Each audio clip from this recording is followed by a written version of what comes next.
So if you guys saw in the last video, we were following Klein Energy Services out on a job where they were at the gas company taking down about 19 pine trees. We brought all of the pine logs back here to run through the sawmill, about 3 or 4 loads of wood chips to our property, 3 or 4 loads of wood chips over to neighbor Doug's property. And one thing I didn't tell you guys that we've had in the works now for a while is when they came up here to do that job, they were going to start hauling some of the equipment over to our property afterwards, because we're going to be doing some thinning back in the woods. I've got Jeremy here as the foreman of Klein Energy Services. Josh isn't able to make it today, but yeah, we've got the chipper, the skidder, the ASV with the, what's the forestry head on that? Lofness forestry head. And it's what, a 60, 72 inch? Yeah, How big is it? I think 60 inch. 60 inch forestry head on it. We've got the 9-ton Takeuchi mini excavator. You don't even call that a mini. That's more of like a mid-size excavator, right? Yeah, it's just about the biggest size you can put a blade on. With the rotating grapple. So the goal for what we're doing here on our property, I've been wanting to do this for a while, is to do some thinning. We've got some valuable trees on the property, and we also have some parts of the property where we've got trees that look like a question mark, right? They're all crooked, and then we've got a bunch of maple trees that have 6 or 7 stems coming out of the base. Basically anything that isn't valuable for lumber or isn't ever going to be valuable for lumber, we want to thin out and let the good straight telephone pole trees continue to grow and get bigger and hog up that canopy a little bit more. So we'll let these guys get started working. Sounds good.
So here's something I really appreciated about these guys is they actually take the time to try to skin up as few trees as possible. Anytime you're skidding logs out of the woods, you're going to skin up a few trees, skidding them out.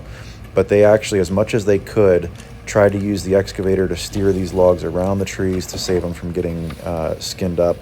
If you go ahead and scab up the side of a tree, it's going to add a permanent blemish to the tree that will eventually heal, but it's always going to be in the wood, so it makes the tree less valuable.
right, guys, here's a look at all the logs we got skidded out of the woods in just 2 days.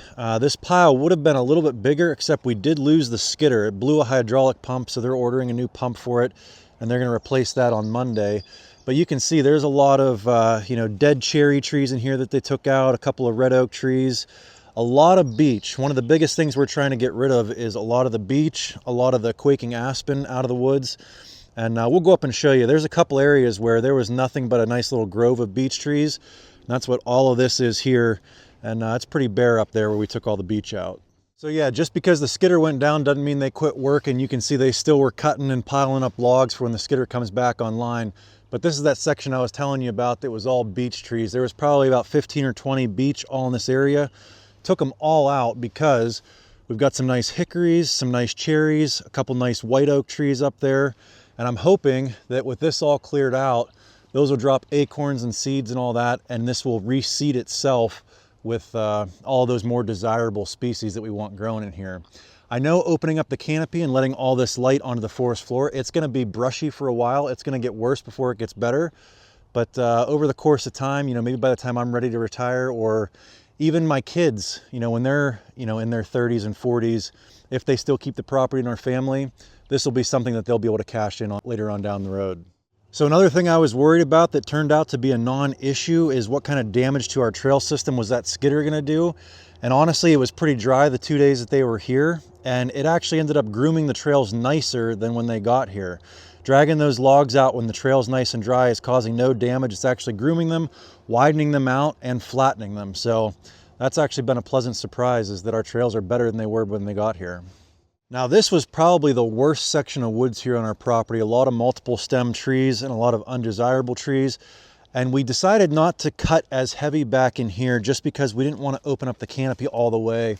Like this cherry tree here, it's a multiple stem tree. We decided to leave that one just for reseeding purposes. That one will drop seeds down here and hopefully start to grow more cherry trees back in here. But I'll tell you what, that ASV does an incredible job. I mean, it just chews up anything in its path. And the other thing I really like about how these guys are doing it is, you can see we still have another pile of logs over here that needs skidded out once we get the skidder back up. But all the treetops, most loggers, they're just going to leave the treetops lay where the tree falls, skid out the butt logs and call it good. But as you can see, they're taking all the treetops and actually piling them up in certain sections. That way you don't have a huge mess back here. It opens up the floor. You can actually still walk back through here through the woods. And you've just got a couple of piles scattered here and there that'll actually be good for wildlife. If I really wanted to clean it up and make it look like a park back here, I can bring my excavator back and get a couple small fires going and burn some of that stuff up. But yeah, I think what I'm gonna do is I'm gonna leave it for the critters and stuff back here.